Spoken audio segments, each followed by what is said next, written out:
شهر رمضان الذي أنزل فيه القرآن هدى للناس وبينات من الهدى والفرقان. نحمده ونصلي على رسوله الكريم، أما بعد فأعوذ بالله من الشيطان الرجيم. بسم الله الرحمن الرحيم. رب اشرح لي صدري ويسر لي أمري واحلل عقدة من لساني يفقهوا قولي. السلام علیکم ورحمۃ اللہ وبرکاتہ. ناظرین، پروگرام شہر رمضان کے سلسلے میں آپ کی خدمت میں حاضر ہوں. گزشتہ پروگرام میں ہم نے لیلۃ القدر کے بارے میں سنا. لیلۃ القدر جو 1000 مہینوں سے زیادہ بہتر رات ہے، جو سراسر سلامتی کی رات ہے، جس میں فرشتے اترتے ہیں، جس میں دعائیں قبول ہوتی ہیں، جس میں ایمان اور احتساب کے ساتھ کیا جانے والا قیام یعنی رات کی نماز، تراویح اور تہجد کی نماز انسان کے لیے بخشش کا ذریعہ بنتی ہے. پھر ہم نے اس رات کی بہترین دعا کے بارے میں بھی جانا جو نبی صلی اللہ علیہ وسلم نے حضرت عائشہ کو سکھائی تھی. ہم سب کو بھی وہ دعا سیکھ لینی چاہیے اور ان راتوں میں خوب خوب مانگنی چاہیے. یہ تمام اعمال انسان کے ایمان میں اضافے کا ذریعہ بنتے ہیں. سوال یہ پیدا ہوتا ہے کہ ایمان کیا ہے؟ ایمان نام ہے اعتقاد کا، یقین اور بھروسے کا. انسان کا ایمان جتنا زیادہ ہوتا ہے اس کے عمل کی کوالٹی اتنی ہی بہترین ہو جاتی ہے. لیکن ایمان بہترین کیسے ہوتا ہے؟ وہ بھی پھر عمل سے ہوتا ہے. تو گویا ایمان اور عمل لازم و ملزوم ہے. جب ایمان مضبوط ہوتا ہے تو عمل اچھا ہوتا ہے، جب عمل اچھا ہوتا ہے تو ایمان اور مضبوط ہو جاتا ہے، جب ایمان اور مضبوط ہوتا ہے تو عمل اور اچھا ہو جاتا ہے. اور اس طرح انسان خیر اور بھلائی کی منزلیں طے کرتے کرتے اللہ سبحانہ وتعالیٰ کے مزید قریب ہو جاتا ہے. اس لیے ہم سب کو ان کاموں کے بارے میں زیادہ سے زیادہ جان کر ان کو اختیار کرنا ہے، پورے یقین اور اللہ تعالیٰ پر اعتماد کرتے ہوئے کہ جو ہمارے ایمان میں اضافے کا ذریعہ بنے، اور ان چیزوں کو چھوڑ دینا ہے جو ایمان میں کمی کا ذریعہ بنتے ہیں. اللہ سبحانہ وتعالیٰ فرماتے ہیں وَالَّذِينَ اهْتَدَوْا زَادَهُمْ هُدًى وَآتَاهُمْ تَقْوَاهُمْ. وہ لوگ جو ہدایت پاتے ہیں اللہ ان کی ہدایت میں اور اضافہ کر دیتا ہے اور ان کو ان کا تقوی بھی عطا کرتا ہے. اور رمضان کے روزے تو ویسے بھی تقوی کے حصول کے لیے ہم پر فرض کیے گئے ہیں. تو اگر ہم ہدایت کی راہوں پر چلیں گے، نیکی کے کاموں کو جانیں گے اور ان کو اپنے عمل میں لائیں گے تو انشاءاللہ ہدایت میں بھی اضافہ ہوگا، ایمان میں بھی اضافہ ہوگا. ہم سب یہ بات جانتے ہیں کہ روزہ اللہ تعالیٰ کی قرب کا ذریعہ ہے. انسان کے اندر اللہ تعالیٰ کے لیے انس اور محبت کے جذبات پیدا کرتا ہے، انسان کو اللہ تعالیٰ کی اطاعت پر مزید ابھارتا ہے، اس کے اندر تقوی پیدا کرتا ہے اور الٹیمیٹلی اس کے ایمان کے درخت کو اور سینچتا ہے، ایمان میں اضافے کا ذریعہ بنتا ہے. روزے کے علاوہ دیگر عبادات بھی، مثلا راتوں کا قیام، نماز، ذکر، صدقہ خیرات کی کثرت، یہ تمام چیزیں ایسی ہیں کہ جو انسان کے ایمان میں اضافہ کرتی ہیں. قرآن مجید میں اللہ سبحانہ وتعالیٰ نے پاکیزہ کلمے یعنی لا الہ الا اللہ کی ایک بہت خوبصورت مثال دی ہے کہ کس طرح جب لا الہ الا اللہ کا بیج یعنی اس پر ایمان بندے کے دل میں اترتا ہے تو پھر وہ اس طرح پروان چڑھتا ہے جیسے ایک شجرہ طیبہ، عمدہ درخت پروان چڑھتا ہے. اور وہ درخت کیسا ہوتا ہے؟ اصلها ثابت، جس کی جڑ مضبوط ہوتی ہے. یعنی جب ایمان مضبوط ہوتا ہے تو نتیجہ کیا نکلتا ہے؟ فرعها فی السماء، کہ اس کی شاخیں آسمان تک جاتی ہیں، یعنی اس کے اعمال اوپر اٹھتے ہیں. تؤتی اکلها کل حین باذن ربها، پھر وہ اپنے رب کے اذن سے ہر آن پھل دیتا ہے. یعنی ایسا انسان جس کے اندر ایمان ہوتا ہے اور ایمان پر اس کو استقامت نصیب ہوتی ہے تو پھر وہ دوسروں کے لیے بھی ایک مفید انسان بن جاتا ہے، وہ ہر دم فائدہ پہنچانے والا بن جاتا ہے. جیسے ایک درخت اگر اس پر پھلوں کا موسم نہ بھی ہو تو اس سے آکسیجن بنتی رہتی ہے، سایہ بنتا ہے اور دیگر بھی بہت سے فوائد حاصل ہوتے ہیں. اسی طرح بندہ مومن کے اندر جب ایمان آتا ہے اور نیکی اور تقوی کے ذریعے وہ ایمان سینچا جاتا ہے تو یہ چیز انسان کے نیک اعمال میں اضافے کا ذریعہ بنتی ہے۔ ہمیں ان کاموں میں ہمیشہ سبقت کرنی چاہیے کہ جو ایمان کو بڑھانے والے ہیں، اور ان کاموں سے بچنا چاہیے کہ جو ایمان میں خسارے یا نقصان کا ذریعہ بنتے ہیں، جو انسان کے دل کو میلا کرتے ہیں اور جس سے انسان نیکی کے کاموں میں پھر پیچھے ہونے لگتا ہے۔ وہ کون سے کام ہیں؟ ان میں سے ایک کام تو یہ ہے کہ انسان غلط کمپنی اختیار نہ کرے، یعنی ایسے لوگوں کی پیروی نہ کرے جن کا دل اللہ کے ذکر سے خالی ہو، جو غفلت کی زندگی بسر کر رہے ہوں۔ قرآن مجید میں اللہ تعالیٰ فرماتے ہیں وَلَا تُطِعْ مَنْ أَغْفَلْنَا قَلْبَهُ عَنْ ذِكْرِنَا وَاتَّبَعَ هَوَاهُ وَكَانَ أَمْرُهُ فُرُطًا۔ وَلَا تُطِعْ، اور تم اطاعت نہ کرو، بات نہ مانو، کس کی؟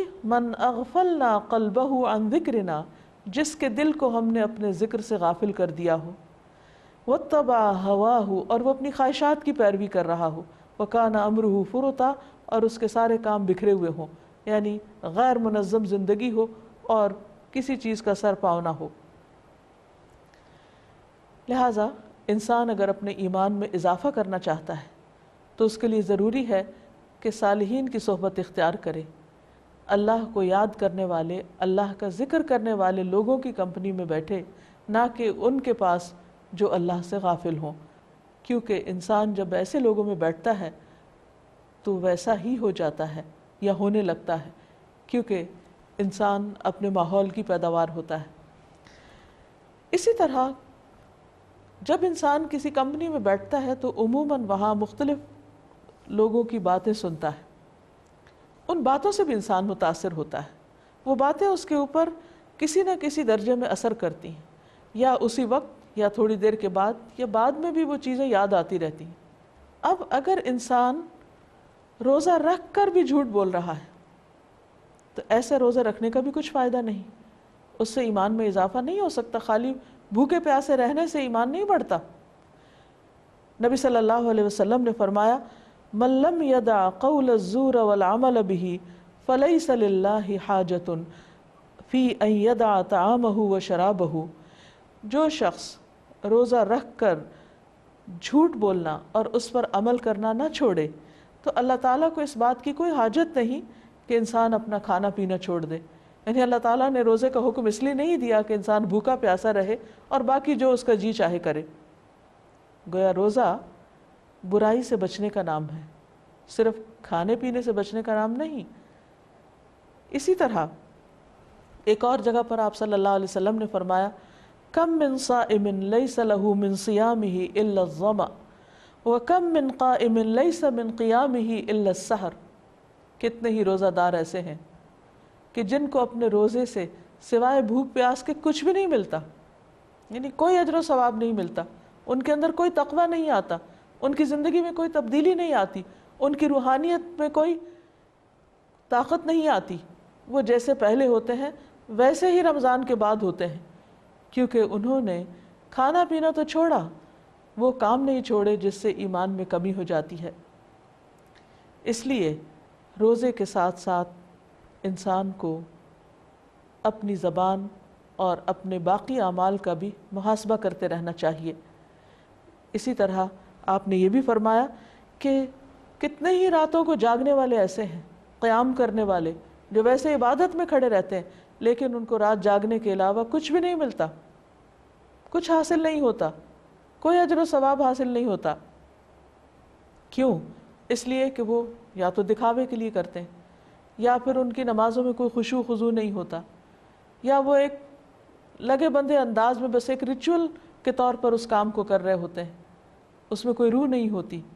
تو جیسے روح کے بغیر کوئی جسم مردہ ہوتا ہے، ایسے ہی جب عبادت کے اندر روح نہیں ہوتی، عبادت کے اندر اچھی نیت نہیں ہوتی، شوق اور جذبہ نہیں ہوتا، وہ اللہ کے لیے نہیں کی جاتی، وہ ریاکاری اور دکھاوے سے پاک نہیں ہوتی، تو وہ عبادت بھی زیادہ فائدہ نہیں دیتی۔ اس لیے ہمیں رمضان میں جو بھی کام کریں اس میں اپنی نیتوں کا بھی خوب جائزہ لیتے رہیں۔ اسی طرح جو چیز ایمان میں کمی کرتی ہے وہ غیبت، چغل خوری اور اس قسم کے زبان کے دیگر گناہ ہیں۔ خصوصاً روزے میں ان سے پرہیز بہت زیادہ ضروری ہے، کیونکہ یہ روزے کو بہت نقصان دینے والے ہیں۔ قرآن مجید میں غیبت کو، دوسروں کے پیٹھ پیچھے ان کی باتیں کرنے کو، مردہ بھائی کے گوشت کھانے سے تعبیر کیا گیا ہے۔ اللہ تعالیٰ فرماتے ہیں اَيُحِبُّ أَحَدُكُمْ أَن يَأْكُلَ لَحْمَ أَخِيهِ مَيْتًا فَكَرِهْتُمُوهُ، کیا تم میں سے کوئی شخص یہ چاہے گا، کوئی پسند کرے گا کہ اپنے مردہ بھائی کا گوشت کھائے؟ نہیں، تم اس کو سخت ناپسند کرو گے۔ لیکن زندگی میں کتنی بار ایسا ہوا کہ کسی نے غیبت کی اور اس کو یہ احساس ہوا کہ اس نے مردہ کا گوشت کھایا۔ اگر انسان یہ تصور بھی کر لے غیبت کرتے ہوئے تو وہ فوراً باز آ جائے، کیونکہ مردہ ہو یا زندہ کسی انسان کا گوشت کھانا انسانیت سے نہایت گری ہوئی بات ہے۔ رمضان کے روزے جس میں انسان اپنی خواہشات پر کنٹرول کرتا ہے، ہمیں مدد دیتے ہیں اس بات میں کہ ہم اپنی زبان پر بھی کنٹرول کریں۔ اس کا حل کیا ہے؟ اس کا حل یہ ہے کہ انسان کو اگر کسی سے کوئی شکایت ہے، کسی سے کوئی ناراضگی ہے یا کسی کی کوئی بات پسند نہیں، تو براہ راست اس سے گفتگو کرے یا کسی ایسے انسان کے ذریعے اس کی اصلاح کی کوشش کرے کہ جس سے اس کو بھی فائدہ ہو اور خود بھی اپنے نقصان سے انسان بچ جائے۔ جب انسان غیر ضروری باتوں میں مصروف ہوتا ہے، اس قسم کے حرام کاموں میں مشغول ہو جاتا ہے، تو اس کا اصل فوکس جس چیز پر ہونا چاہیے اس سے ہٹ جاتا ہے، وہ اپنے مقصد سے غافل ہو جاتا ہے، وہ کرنے کے کام کر نہیں پاتا، وہ اجر و ثواب سے محروم رہ جاتا ہے، اس کے ایمان میں کمی ہو جاتی۔ جب ایمان کمزور پڑتا ہے تو عمل بھی کمزور ہو جاتا ہے۔ اس لیے بہت ضروری ہے کہ انسان رمضان میں اپنے اعمال کا احتساب کرتا رہے۔ جہاں تک ایمان بڑھانے والے کام ہیں تو اس میں فرائض کے ساتھ نوافل کی کثرت، ذکر کی مجلس میں شرکت، جیسے غافلوں کی مجلس میں شرکت ایمان کمزور کرتی ہے، اس کے برعکس ذکر کی مجالس ایمان میں اضافے کا ذریعہ بنتی ہیں، کیونکہ نبی صلی اللہ علیہ وسلم نے فرمایا جو قوم بھی اللہ کے ذکر میں مشغول ہوتی ہے، فرشتے انہیں گھیر لیتے ہیں، رحمت انہیں ڈھانپ لیتی ہے، سکینت ان پہ نازل ہوتی ہے، اور اللہ تعالیٰ اپنے پاس والوں میں ان کا ذکر کرتا ہے، یعنی وہ اللہ تعالیٰ کے پسندیدہ لوگ ہوتے ہیں۔ اور سچے مومن تو وہ ہوتے ہیں کہ انما المؤمنون الذین اذا ذکر اللہ وجلت قلوبہم، کہ جب ان کے سامنے اللہ کا ذکر کیا جاتا ہے تو ان کے دل کانپ اٹھتے ہیں۔ وَإِذَا تُلِيَتْ عَلَيْهِمْ آيَاتُهُ زَادَتْهُمْ إِيمَانًا، اور جب ان پر اس کی آیات پڑھی جاتی ہیں تو ان کے ایمان میں زیادتی ہو جاتی، ایمان میں اضافہ ہو جاتا ہے۔ وَعَلَىٰ رَبِّهِمْ يَتَوَكَّلُونَ، اور وہ اپنے رب پر توکل کرنے لگتے ہیں، بھروسہ کرتے ہیں۔ اسی طرح ایک اور حدیث کے مطابق مومن سے جب محبت کرتا ہے تو اس سے بھی محبت کی جاتی، یعنی المؤمن یألف ویؤلف، مومن الفت رکھتا بھی ہے اور اس سے بھی الفت کی جاتی، یعنی کسی کے بارے میں اچھی سوچ رکھنا، کسی سے اچھا برتاؤ کرنا، یہ بھی انسان کے اندر خیر و بھلائی میں اضافے کا ذریعہ بنتا ہے۔ پھر اسی طرح ایک اور حدیث میں آتا ہے کہ مومن کا آئینہ ہے، مومن کا بھائی ہے، اس کے سامان کی حفاظت کرتا ہے اور اس کی غیر موجودگی میں اس کا بھی دفاع کرتا ہے۔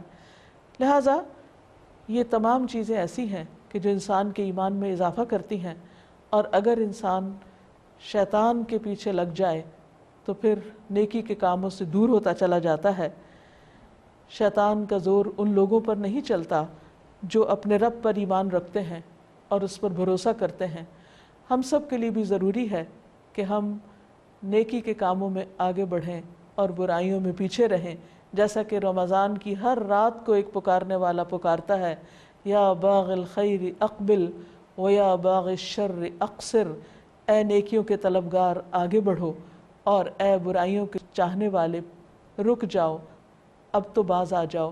اللہ تعالی ہم سب کو زیادہ سے زیادہ اچھے کاموں کی توفیق عطا فرمائے اور برائیوں سے بچنے کی توفیق دے۔ وآخر دعوانا ان الحمد للہ رب العالمین۔ السلام علیکم ورحمۃ اللہ وبرکاتہ. شهر رمضان الذي أنزل فيه القرآن هدى للناس وبينات من الهدى والفرقان